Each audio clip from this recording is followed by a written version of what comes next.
Hello mga mamis! Today gagawa ako ng SpyX family na cake. So, ang size ng cake na to ay 8x4. Tapos, ang layer niya din na nilalagay ko sa loob ay 4 din na layer. Ang design nga pala na to ay very simple lang or medyo madilis lang kasi hindi siya ganun kadetalye. Maliban lang doon sa mga balls, tapos toy topper. Yung toy topper nga pala nito na chibi. Mabigat siya, tapos medyo pricey yung rate niya kasi hindi siya katulad ba ng mga toy topper na walang laman sa loob. Ito talaga solid yung loob niya or basta may laman siya sa loob, yung ulo. Kaya medyo mahal din yung presyo niya. Tapos, yung color nga pala ng cake, ganyan lang. Yung pinagayahan ko is ganyan din lang. Nag-abisi niya sa akin si customer. Pero alam ko before kasi, prior to that, nag-confirm siya.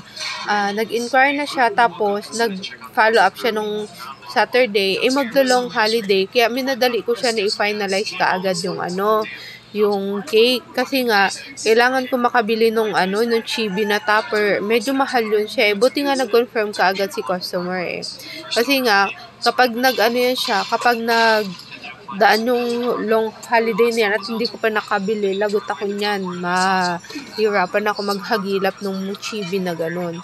Or either may mahanap man ako, mapapamahal ako. Tapos, di ba ganyan lang? So, ayan na naman, medyo matagal pa din ako sa pagkapakinis dyan.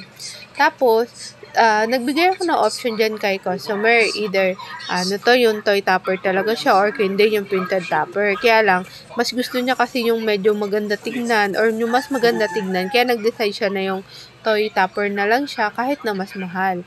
Tapos, ayan nga pala, yung sa SpyX family na yan, nag-print lang yan ako ng magiging stencil ko para ma-achieve ko talaga or magaya ko mismo yung logo ng SpyX family.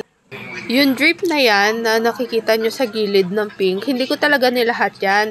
Sinuggest ko lang na ito nyo sa ilalim ng balls kasi sa taas na part niya lalagyan ko siya ng bola.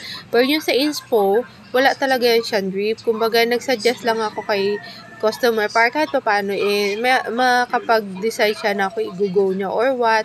At saka para kahit paano mas unique yung kanyang cake, hindi siya totally 100% na katulad nung pinaggayahan. At least kahit paano medyo iba siya, 'di ba? Tapos ayan, kung mapapansin niyo, may happy birthday na siya sa board. Tapos meron pa din niya siyang happy birthday na topper. Kapag ganyan, nag-aabisa ako kay customer na okay lang ba? Kasi redundancy na yung happy birthday na word.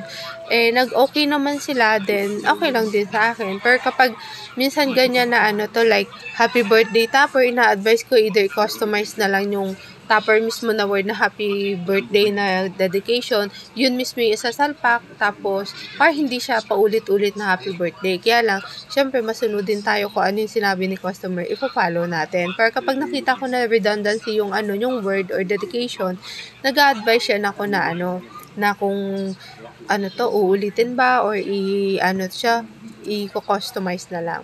Tapos nga pala, ayan yung topper, kung mapansin ninyo, hindi ko na nabanggit, no? Bago ko yan siya isinalpak, naglagay muna ako ng straw na tutusukan niya para doon isasalpak yung topper kasi nga mabigat siya masyado, 'di ba? So, ayan na nga, kung mapansin ninyo, happy birthday, 'di ba? Ulit-ulit. Tapos yung sa inspo niyan, hindi ganyan yung happy birthday talaga na topper. Kaya lang, medyo wala na akong time na makapamili nun or makapagpa-customize.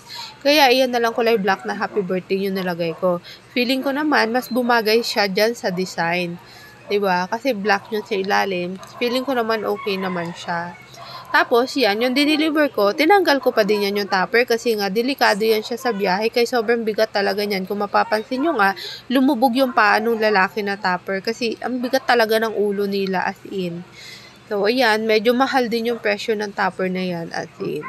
So, yun lang mga mami. Salamat sa inyong panonood. Paalam, ciao!